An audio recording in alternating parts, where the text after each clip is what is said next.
Bonjour, je me présente. Je m'appelle Madame Anouar et je suis responsable de l'enseignement du module TIS durant le deuxième semestre. Je suis très contente de vous avoir avec moi cette année. Malheureusement, aujourd'hui, nous sommes obligés de travailler dans des conditions inhabituelles. Mais nous ferons de notre mieux pour établir le contact, vous permettre de suivre les cours et d'établir des canaux d'interaction avec vous, avec les moyens accessibles à tout le monde. Et j'espère que Dieu vous protège tous et nous aide à sortir rapidement de cette situation délicate. Je vais enregistrer les présentations avec les explications dans des vidéos de 20 minutes maximum et je les mettrai sur le Drive. Je vous enverrai les liens sur vos emails. Dans ce chapitre, je vais commencer par vous présenter le référentiel de formation. Tout le monde actuellement est conscient de l'importance des TIS. Ce sont des vecteurs d'accélération du développement d'un pays quelconque. Et ce sont des outils éducatifs puissants. Justement, l'état actuel de notre monde ne fait que démontrer cette importance, puisque le système éducatif actuel dans le monde entier et dans ces conditions de confinement obligatoire repose sur une infrastructure et des ressources utilisant les TIS. Les outils TIS transforment la manière d'apprendre et celle d'enseigner. C'est sûr, puisqu'ils permettent de diversifier les usages pédagogiques, d'inventer de nouvelles pratiques pédagogiques. Et parmi les points forts de l'utilisation des TIS est qu'ils permettent de faciliter et de développer le travail collaboratif en classe ou hors de la classe. Mais pour que cet impact soit totalement positif, leur usage doit être approprié et justifié. L'intégration des TIS dans le processus enseignement-apprentissage dans le système éducatif marocain est un enjeu majeur depuis l'application de la Charte nationale de 1999. Et en 2005, le gouvernement a adopté une stratégie ayant pour objectif la généralisation des TIS et leur développement suivant 3 axes en parallèle. Le volet infrastructure, le volet formation et le volet développement de contenu pédagogique. Ces 3 volets sont aussi importants l'un que l'autre et ils sont aussi complémentaires. Alors, la compétence visée dans ce référentiel de formation est le fait d'acquérir les compétences d'usage, c'est-à-dire savoir utiliser, et de maîtrise raisonnée, c'est-à-dire savoir pourquoi utiliser des technologies de l'information et de la communication dans sa pratique professionnelle. La réflexion sur cette compétence mène à considérer 3 domaines d'intervention dans la professionnalisation des enseignants, à savoir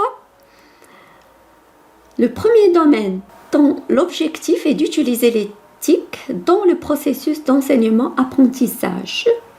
Le domaine 2 tente à utiliser les TIC pour la réalisation des projets et pour actualiser ses connaissances. Et le domaine 3, contribuer à l'éducation aux usages des TIC. Alors nous allons entrer plus en détail dans les objectifs de chaque domaine. Donc dans le domaine 1 qui est utiliser l'éthique dans le processus enseignement-apprentissage, le professeur doit être capable de choisir, planifier ou réadapter la planification, gérer une séance, évaluer et proposer des activités de remédiation en utilisant les ressources numériques. Il s'agit ici de se questionner sur l'efficacité des ressources numériques et comment les intégrer efficacement, c'est-à-dire qu'il faut savoir utiliser une ressource numérique pour faire son cours et non pas l'inverse. Non pas faire un cours pour utiliser une ressource numérique. Et pour cela, quelle stratégie adopter? Quelle activité choisir pour acquérir les compétences voulues, tout en respectant le rythme d'apprentissage de chacun pour développer l'autonomie, la responsabilité et contrôler l'apprentissage. Évaluer l'impact de l'intégration des ressources numériques, c'est-à-dire être capable d'évaluer la présence ou non d'un apport de l'utilisation des ressources numériques dans les pratiques enseignantes. Alors, utiliser une plateforme d'enseignement-formation à distance, c'est sûr que, en ce moment même, la majorité des enseignants sentent le besoin urgent de maîtriser l'utilisation des plateformes d'enseignement-formation à distance. Dans le domaine 2, les objectifs visés sont les suivants. Utiliser les services de recherche documentaire, utiliser le logiciel d'analyse de données statistiques, utiliser les services Internet de communication, publier et partager les résultats de recherche en utilisant l'éthique.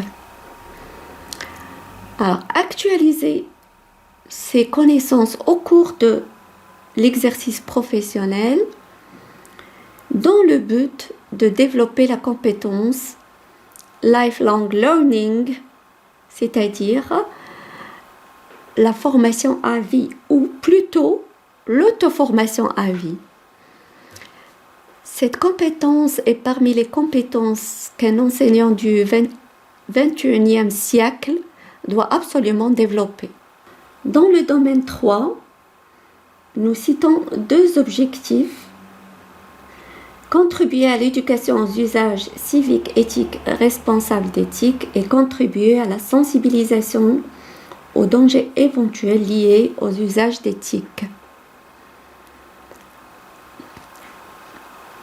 Il est clair que les générations futures, nos enfants, peut-être vous aussi, deviennent de plus en plus des esclaves de nouvelles technologies. Beaucoup d'entre eux voient leur vie détruite et souffrent parce qu'ils deviennent des victimes de ce monde virtuel sans merci. Et je crois que l'éducation des jeunes aux usages responsables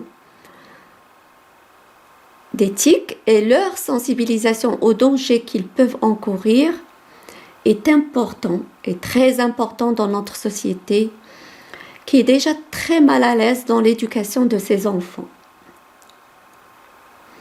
Alors ici, on a un tableau qui regroupe les différentes activités proposées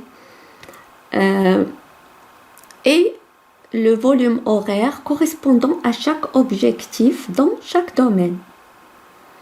Donc, un certain nombre d'objectifs nécessitent la concertation avec les profs de didactique et les conseillers pédagogiques.